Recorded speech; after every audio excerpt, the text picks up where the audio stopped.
want to move on, and as we go on with this idea of culture, and just knowing that we get to dictate what the culture is, or greatly impact it.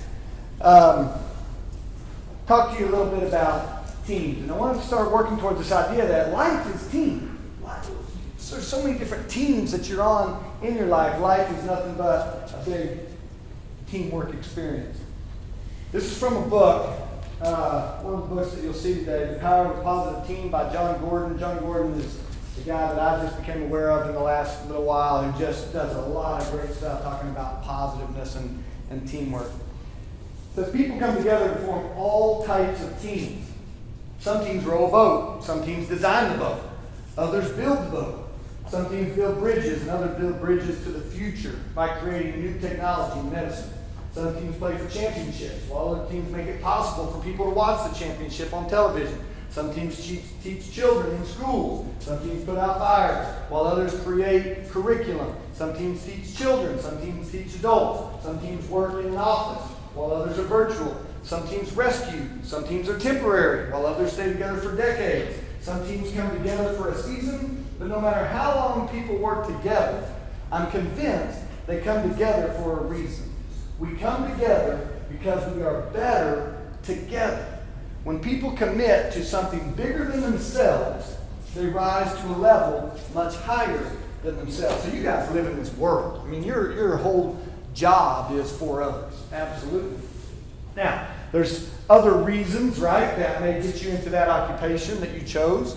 And you got other things in your life that are all about others, though. I believe wholeheartedly that that's why we're here. God put us on this earth for each other. I was talking, Dean and I were talking earlier about just this social experiment that we've got going on in our world, especially this last year, right? I know me as a teacher and a coach, the whole COVID thing that happened this last year, I mean, it drastically changed everything we had going on.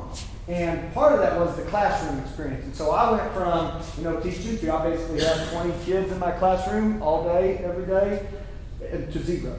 And I had to figure out how to teach them at home. And they were at home. And then we did this whole, thing through technology, right? Where we used Microsoft Teams in my district, kind of like Zoom, and I was teaching them electronically. They're watching a video of me, I'm watching them. But the experiment was detrimental to a vast majority of kids. The failure rate of kids went down, went up, the suicide rate went up, all because of isolation. We're designed for each other. We're here for each other. That's why we have the short time that we have on this earth is to help others. We got another story I want to read to you. Charlie Plumb. Anybody aware of Charles Plumb? Okay. Charles Plumb was a Navy jet pilot in Vietnam. Let me read this story. So I love listening to Jocko Willink. Y'all know that name? He's somebody that is a great supporter. He's an ex-military guy, but a great supporter of first responders and military and all different people that are in your neck of the woods. And has a great podcast and has written several books that are excellent, by the way. If you're looking for something to read, look up Jocko Willink, and he has great stuff. But he had this guy, Charlie Plumb, on his podcast. And I listened to this, and I thought, what an awesome story. He was on there, talked for several hours. This is what I pulled from that. Charlie Plumb was a U.S. Navy jet pilot in Vietnam. After 75 combat missions, his plane was destroyed by a surface-to-air missile. Plumb ejected and parachuted in his enemy hands. He was captured and spent 6 years in a communist Vietnamese prison. And of course on the podcast we talked all about that. You can imagine the things he experienced there. 6 years he was in captivity. One day when Plumb and his wife, all that's done, okay, and he's rescued and he's brought back. One day when Plumb and his wife were sitting in a restaurant, a man at another table came up and said, "You're Plumb. You flew fighter jets in Vietnam off the aircraft carrier Kitty Hawk, didn't you? You were shot down." "How in the world did you know that?" asked Plumb. "I packed your parachute," the man replied. Plumb gasped, surprise and gratitude. The man said, "I guess it worked, huh? It worked!" Plumb couldn't sleep that night. But he told the man, "It sure did. Matter of fact, if your parachute wouldn't have worked, I wouldn't be standing here today. He was thinking about that man for days to come. I kept wondering what he might have looked like in a Navy uniform. A white hat, a bib in the back, a bell-bottom trousers.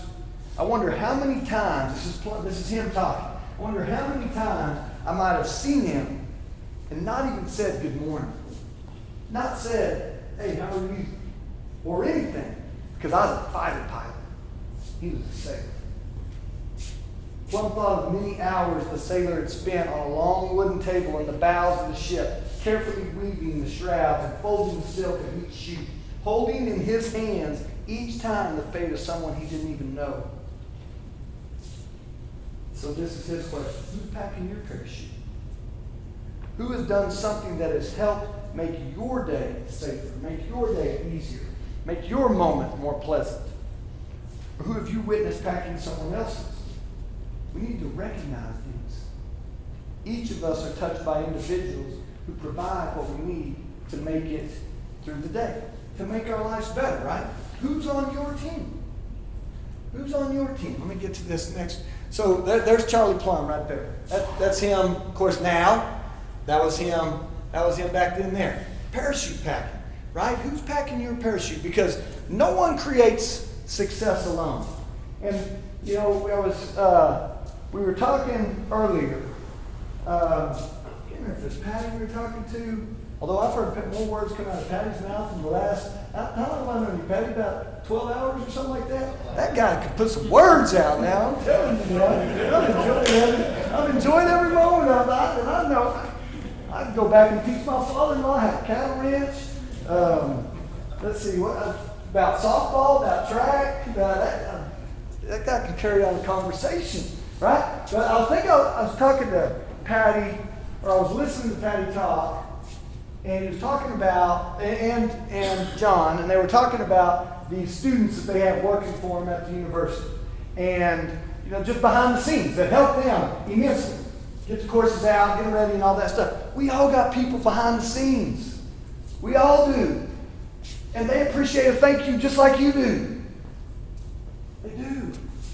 It's never a bad idea to pat somebody on the back and tell them, good job. I'm telling you, I know as a coach, I can see it on a kid's face. And it's easy for me too, you know, as I'm just coaching my tail off trying to win some dadgum games so they don't try to run me out of Canadians. And it's so easy to overlook somebody who is like Miles Henderson, like I was talking about earlier, who isn't necessarily the star. But that young man needs to be told good job when he's working his tail off just as much as even. You have people in your lives like that. We don't do anything alone, guys.